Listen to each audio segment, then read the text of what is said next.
The International Monetary Fund. It's widely known as the IMF. This is a global financial institution. It was created back in 1944. Its main purpose is ensuring stability for the world's monetary system. This system includes currency exchange rates, and it also involves how nations pay each other. These functions help countries conduct trade, and they foster overall financial security globally. Why do countries sometimes need financial help? Well, nations, much like individuals, can face money troubles. A government might find it spends more than it earns, and this leads to a growing budget deficit. Sudden economic shocks can also hit hard. For instance, a sharp rise in global oil prices or natural disasters that destroy vital infrastructure. Global recessions may reduce a country's export income. When financial reserves dwindle rapidly, then external assistance often becomes essential. A common reason countries seek aid is a balance of payments problem. This represents a serious financial difficulty. It means a country is paying out more foreign money, more than it is currently earning from abroad. Think of it like a household spending beyond its means, but on a much larger international scale. The nation then risks running out of foreign currency.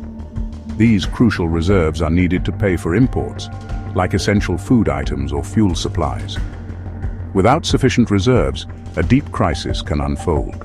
So, countries in distress often turn to the IMF, especially when a financial crisis becomes severe. The IMF can serve as a lender of last resort. It provides financial assistance when other sources are unavailable. The immediate goal is to offer relief from pressing issues, helping the country begin to stabilize its economy. However, IMF loans typically come with specific conditions. These are often referred to as structural adjustment reforms. The borrowing nation must commit to making significant changes. The aim is to address and fix the underlying economic weaknesses.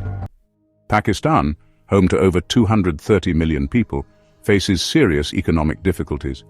Foreign reserves are low, making imports hard to pay for as inflation pushes necessities out of reach.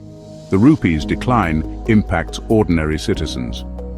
Pakistan has a long history with the IMF, repeatedly seeking bailouts. Is it caught in a cycle of debt and dependency, with only temporary relief? The International Monetary Fund's primary objective is to promote global financial stability. It helps keep the world's economic system steady. The IMF focuses on macroeconomic stability and financial crises, unlike the World Bank, which concentrates on long-term development projects. The IMF is like a global financial firefighter, stepping in when a country's economy is in serious trouble. Its actions are designed to prevent problems from spreading widely. Achieving global financial stability is complex. The IMF encourages international monetary cooperation and balanced growth of international trade, leading to higher employment and sustainable economic growth. A key function is economic surveillance, actively monitoring the global economy and member countries' policies. IMF economists assess risks and provide policy advice. The IMF publishes reports like the World Economic Outlook, highlighting trends and potential dangers to recommend corrective actions. This monitoring is crucial for preventing future crises. The IMF relies on resources primarily from member countries, based on their economic size and strength. These funds are available to lend to members, especially those facing balance of payments difficulties. The International Monetary Fund operates as a cooperative institution. It has 190 member countries encompassing almost the entire globe. Each member country has a voice in the IMF's decisions, broadly related to its relative economic position in the world. When a country joins the IMF, it agrees to certain obligations, including pursuing policies that promote economic stability. The highest decision-making body is the Board of Governors, with representatives appointed by each member country, typically the Minister of Finance or head of the central bank. The Board of Governors usually meets annually with the World Bank Group to make major policy decisions, such as admitting new members or changing quotas, and delegates powers to the Executive Board. The day-to-day work is overseen by the Executive Board, based in Washington, D.C., composed of 24 executive directors, representing all member countries. The executive board meets several times a week, discussing country-specific issues and broader policy matters, and makes decisions on loans and surveillance reports. The staff is headed by the managing director, selected by the executive board, who serves as chief of staff and chairperson of the executive board, assisted by a first deputy managing director and several deputy managing directors. When a country faces a severe economic crisis, it may turn to the IMF for financial assistance. The government will formally request assistance, signaling significant struggles like trouble paying for imports or depleting reserves. The IMF mobilizes a team to assess the situation, determining financing needs and policy adjustments. The IMF and government negotiate a program outlining economic policies known as conditionality to address imbalances. After approval by the IMF's executive board, assistance is disbursed in tranches conditional on meeting policy targets with ongoing monitoring. A country's financial contribution to the IMF is its quota. Quotas determine a country's access to IMF financing. The larger a country's quota, the more votes it possesses. Decisions within the IMF are made based on these weighted votes. The United States holds the largest quota, giving it significant sway. This system is a subject of ongoing discussion, with debates over representation and influence. The United States wields outsized influence in the IMF, thanks to its large quota and effective veto power over major decisions. The EU, acting as a bloc, also commands significant sway, especially on issues affecting Europe or global financial rules. Japan, China, and other emerging economies like India and Brazil are increasingly shaping IMF priorities as their quotas grow. Major economies use their influence to steer lending programs, policy advice, and even leadership appointments. The IMF's direction often reflects the economic philosophies and strategic interests of its most powerful members. This dynamic ensures the fund's decisions are as much about politics as economics. IMF decisions are rarely just about numbers. Geopolitics often plays a hidden but powerful role. Strategic allies may get faster, softer loans, while rivals face tougher scrutiny. Major shareholders shape outcomes both formally and through back-channel diplomacy. The appointment of IMF leadership often mirrors global power balances. Critics warn that political influence can undermine the fund's neutrality and credibility. Transparency and consistent policy application are vital to counter these risks. The IMF's challenge, balancing technical rigor with the realities of international politics. Pakistan turned to the IMF soon after independence, seeking help to stabilize its fragile economy. Early loans in the late 1950s addressed urgent balance of payments problems with relatively simple conditions. These programs offered short-term relief, but rarely tackled deeper structural weaknesses. Political instability and shifting policies made sustained reform difficult. As crises recurred, Pakistan returned to the IMF repeatedly, setting a pattern of dependence. The cycle of borrowing and partial reform began early and proved hard to break. These first encounters foreshadowed decades of recurring financial challenges. From the 1970s through the 1990s, Pakistan's IMF reliance deepened amid oil shocks, fiscal deficits, and political upheaval.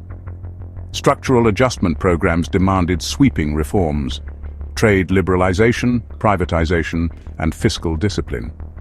Governments often implemented only the least controversial measures, stalling on tougher reforms. Many programs ended incomplete or reversed once immediate crises eased. The result, a stop-go pattern of reform, persistent vulnerabilities, and repeated IMF interventions. The fund became a fixture in Pakistan's economic management, but lasting stability remained elusive. The cycle of borrowing and partial reform solidified during these decades. In the 21st century, Pakistan's IMF bailouts grew larger, reflecting deeper economic imbalances. Major programs in 2008, 2013 and 2019 followed crises triggered by fiscal deficits, energy sector woes, and external shocks. IMF conditions focused on fiscal consolidation, tax reform, and energy sector fixes. While programs offered temporary relief, structural problems persisted, and reforms often fell short. Political pressures led to lapses in discipline once funds arrived. Pakistan's recurring need for IMF support became almost routine. The promise of sustainable growth remained unfulfilled. Pakistan has turned to the IMF 23 times, with a 24th program underway, one of the fund's most frequent borrowers. Each cycle follows a familiar script crisis: IMF loan, partial reform, and relapse. Deep-rooted issues, weak governance and narrow tax base, vested interests and political instability fuel this dependence. External shocks and sometimes harsh IMF conditions add to the challenge. For some, the IMF is a lifeline. For others, it's a symbol of lost economic sovereignty. Critics argue the model is unsustainable and stifles independent policymaking. Breaking the cycle will require fundamental change from both Pakistan and the IMF. The goal: genuine economic self-reliance, not perpetual bailouts. When Pakistan receives IMF financial assistance, the funds primarily address a balance of payments crisis. This helps the country meet its international financial obligations and avoid default. IMF loans provide foreign exchange, stabilizing the nation's external account position. Another key objective is to shore up low foreign exchange reserves, maintaining confidence and ensuring trade payments. Furthermore, these funds ensure Pakistan can continue to finance essential imports. Finally, IMF support creates fiscal space for necessary economic reforms. IMF loans often come with conditions known as structural adjustment programs, or SAPs. These are economic policies the borrowing country must implement to fix underlying economic weaknesses. Conditions vary, but often include fiscal reforms, like broadening the tax base. Expenditure cuts, such as reducing subsidies, may also be required. Monetary policy adjustments, like raising interest rates to combat inflation, are common. Sector-specific reforms, such as in Pakistan's energy sector, are also crucial, often involving tariff increases. Despite repeated IMF agreements, structural reforms in Pakistan often fall short. A key reason is the lack of sustained political will. Economic reforms, especially those demanded by the IMF, can be politically painful, facing opposition from various segments of society. Resistance from vested interests also challenges reform. Institutional capacity constraints further complicate reform implementation. This leads to stop-go implementation, where reforms start strong but wane as crises subside. The cycle of borrowing and incomplete reform continues. Where does all the IMF money go? Tracking the fund's precise end use is complex due to fungibility. There are concerns about misuse, allegations of corruption, and weak governance. Weak governance and corruption undermine IMF programs. This perpetuates economic crises and dependence on bailouts. Addressing accountability requires strengthening institutions, enhancing transparency, and robust anti-corruption measures. Decades of IMF engagement have left a complex legacy on Pakistan. While the economy has seen temporary stabilization, long-term vulnerabilities persist, contributing to a recurring cycle of debt. Crucial lessons emerge for policymakers, including the need for domestic ownership of reforms and building national consensus. Pakistan must tackle structural weaknesses, such as a narrow tax base and state-owned enterprise losses, with decisive action.